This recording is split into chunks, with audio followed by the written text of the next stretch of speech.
A reading from the book of Exodus. In those days, God delivered all these commandments.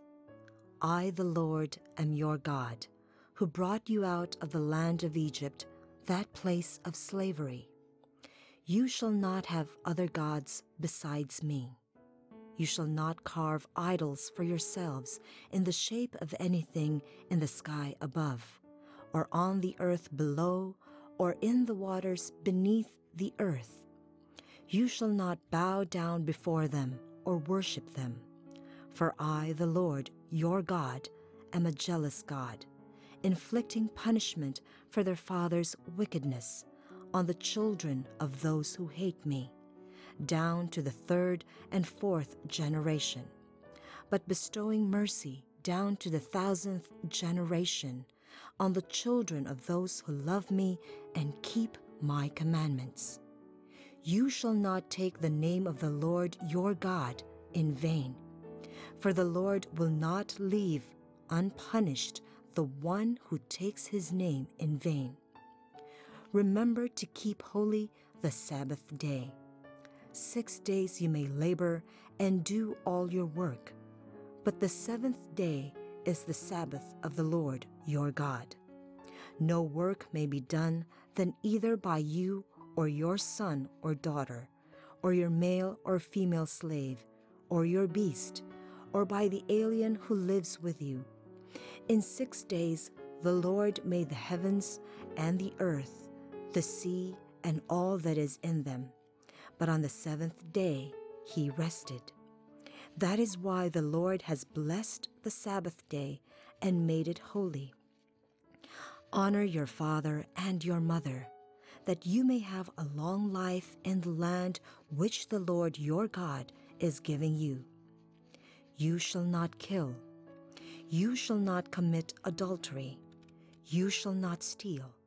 You shall not bear false witness against your neighbor. You shall not covet your neighbor's house.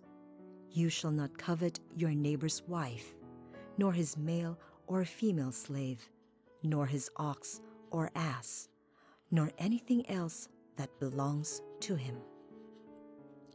The word of the Lord. Our first reading for this Sunday is taken from the book of Exodus. I propose that we reflect on the following theme: giving God true glory and honor. How do we glorify God? How do we honor God? In the first reading, we are given a version of the Ten Commandments, the Decalogue. I'm sure many of us still remember by memory, from our catechetical years, the Ten Commandments. But when we listen to the words of the first reading, the Ten Commandments are not just rules. Look at how God started sharing the Ten Commandments. God said, I, the Lord, am your God, who brought you out of the land of Egypt, that place of slavery. What a way to introduce commandments. God reminds Israel of who God is, not an abstract idea, not a spirit that is distant. God reminds Israel, I am real. In fact, I did something for you. I liberated you. I took you out of that land of slavery. I brought you to new life. Do you remember, Israel? Do you remember what I have done for you? Do you still know who I am? The God who loved you, the God who saved you. This is the proper context for the commandments. A grateful remembrance of who God is and what God has done for His people. After that reminder, God says, you shall not have other gods besides me.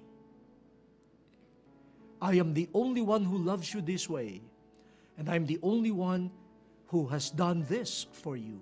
There should not be any other gods besides me. No idols, no false gods. I am your God, and I am the only true God. All the other commandments, in a way, revolve around that.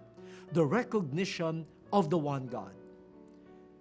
So the first part are all about God, how to honor God, recognizing Him as the only God, keeping His name holy, and observing the Sabbath, a day of rest and worship. And then the other commandments are about how to live honorably as members of God's people. If you belong to God, your belief in God, your recognition of God, must be reflected in an honorable life. A life of honoring your parents, a life that respects life, property, houses, the truth about our neighbors. But from one perspective, how can we give God the honor? By not having other gods. Do not kill, do not steal. Who will kill? Who will steal? Who will destroy the reputation of others? Who will covet other people's properties and wives? Only those who have found other gods. Those who have substituted other false gods for the true God.